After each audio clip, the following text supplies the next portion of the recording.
যাদবপুরে ছাত্রের রহস্য মৃত্যুর ঘটনায় চাঞ্চল্যকর তথ্য। জি24 ঘন্টায় বিস্ফোরক সিনিয়র ছাত্র। মৃত্যুর আগে ছাত্রের সঙ্গে ফোনে কথা হয় সিনিয়র ছাত্রের। ফোন করে বলে ছাত্রী যে তুমি আমাকে বিক্রি করে দিতে পারবে। বিস্ফোরক দাবি সিনিয়র ছাত্র সৈয়দ রাইনের।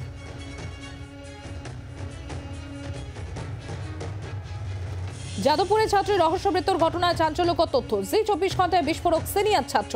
মৃত্যুর আগে ছাত্রের সঙ্গে ফোনে কথা সিনিয়র ছাত্রের। ওই ছাত্রী ফোন করে বলে তুমি আমাকে বিক্রি করে দিতে পারবে, এমনই বিস্ফোরক দাবি সিনিয়র ছাত্র সৈয়দ রাইনের। শ্রেয়সী গঙ্গোপাধ্যায় আমাদের প্রতিনিধি রয়েছেন আমাদের সঙ্গে। শ্রেয়সী, ইউনিভার্সিটির সিনিয়র ছাত্র সৈয়দ রাইন যেটা দাবি করছে তা রীতিমতো বিস্ফোরক, যে ওই ছাত্রী তাকে ফোন করে বলেছিলেন যে তুমি আমাকে বিক্রি করে দিতে পারবে। একেবারে দেখো, একেবারে তোমাকে জানাই যে যে বক্তব্য সৈয়দ রাইনের কাছে ওই ছাত্রী রেখেছিলেন, মানে সেই বক্তব্য খুব সাধারণ অবস্থায় সাধারণভাবে মানুষ সেই বক্তব্য রাখেন না, কিন্তু ওই ছাত্রী সেটা রেখেছেন। এখন সেই বিষয়টা নিয়ে কিন্তু সৈয়দ রাইন যিনি যেটা বলছেন যে তারা অনেক আগে থেকেই জানতেন যে ছাত্রী মানসিক অবসাদে ভুগছেন, মানসিক অবসাদ বিভিন্ন সময় তার নানান রকম সমস্যা হয়েছে, কিন্তু সেক্ষেত্রে ওই দিন কাঁদতে কাঁদতে তিনি যখন ওই কথা বলেন তখন সেই কথার ভিত্তিতে কিন্তু কার্যত কিছুটা হতবাক হয়ে যান সৈয়দ, এবং তিনি বলেন যে তিনি তখন অন্য জায়গায় ছিলেন, তিনি বোঝেন তাকে বোঝানো দরকার ওই ছাত্রীকে, সেই জন্য তিনি বলেন যে পরে ফোন করছেন, কিন্তু পরবর্তীকালে ফোন করেও কিন্তু তাকে পাওয়া যায়নি। এবং পরবর্তীকালে ছাত্রী যখন আবার পরের দিন অর্থাৎ ঘটনার দিন যেদিন আত্মহত্যা করে ছাত্রী, সেদিন যখন সে রিং ব্যাক করে তখন সৈয়দ রাইন তিনি অন্য জায়গায় থাকার জন্য তিনি ফোনটা ধরতে পারেননি। কিন্তু সামগ্রিকভাবে যে এই ধরনের কথা তিনি বলছেন সেই জায়গা থেকে দাঁড়িয়ে কিন্তু সৈয়দ রাইন রীতিমতো অবাক হয়েছিলেন যে একজন মহিলা তিনি এই ধরনের কথা কেন বলছেন, হঠাৎ করে কেন বলছেন, এই সামগ্রিক সমস্ত কিছু নিয়েই কিন্তু তিনি রীতিমতো অবাক হয়ে গিয়েছিলেন। যদিও কি কারণে বলছিলেন সেই বিষয়টা নিয়ে কিন্তু বিস্তারিতভাবে তিনি জানতে পারেননি, এমনটাই সৈয়দ রাইনের দাবি। ধন্যবাদ শ্রেয়সী।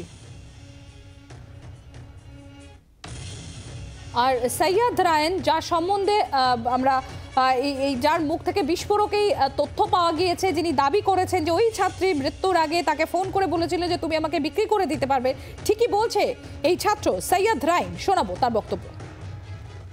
ও আমাদের এফএসটি সদস্য ছিল, আর আমার একটি বন্ধু সুরাজ ওর সাথে ওর রিলেশন ছিল আর কি। ও আমাকে মাঝে মাঝে ফোন করে বলতো যে ওকে সুরাজ সময় দিচ্ছে না এই সমস্ত বলতো। শেষের দিকে বলতে শুরু করলো যে সুরাজের সাথে আর রিলেশনটা নেই দাদা, আমি এখন ভালো আছি, কারণ আমি ওই রিলেশনটা থেকে বেরিয়ে আমি অনেক রিলিফ বোধ করছি। কিন্তু শেষে আমাকে ফোন করেছিল একদিন 17 তারিখ, যে ফোনটাতে আমাকে ও বলেছিল যে দাদা তুমি আমার একটা উপকার করবে। আমি বললাম বলো তোমার কী উপকার করতে পারি। তার ভিত্তিতে ও বলে যে আমাকে তুমি বিক্রি করে দাও।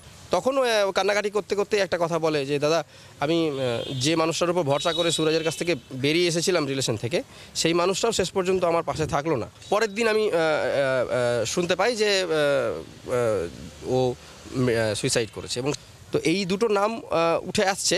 আমি এইটা অন্তত চাইবো as a student of Jadavpur university যে এই স্বচ্ছ তদন্তটা হোক। আমরা কথা বলেছিলাম মনোরোগ বিশেষজ্ঞ ডক্টর সুবীর হাজরা চৌধুরীর সঙ্গে, কি বলছেন তিনি শোনাবো আপনাদের।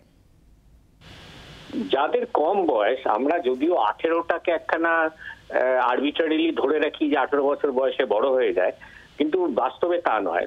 তাদের বড় হতে গেলে এবং ব্রেনের ম্যাচুরিটি শেষ হতে প্রায় কিন্তু 24-25 এরকম বয়স হয়। তা যাদের এই কম বয়স, সবে বয়ঃসন্ধি থেকে উঠেছে, ইয়াং অ্যাডাল্ট, তাদের কিন্তু অনেকেই আবেগপ্রবণ এবং হঠকারী হয়। বেশিরভাগ সুইসাইড এই বয়সে কিন্তু আবেগপ্রবণ ও হঠকারিতা থেকে। সুতরাং তার মধ্যে কোনো বিশেষ কারণ খুঁজে বেড়ানোটা মুশকিল আছে, এবং এই যে সম্পর্কটাও অনেক সময় আবেগপ্রবণতার একটা ফল হিসাবে হয়। সুতরাং এটা কোনো বিশেষ কারণ নাও থাকতে পারে। বাংলার আওয়াজ, বাঙালির আবেগ, জি 24 ঘন্টা।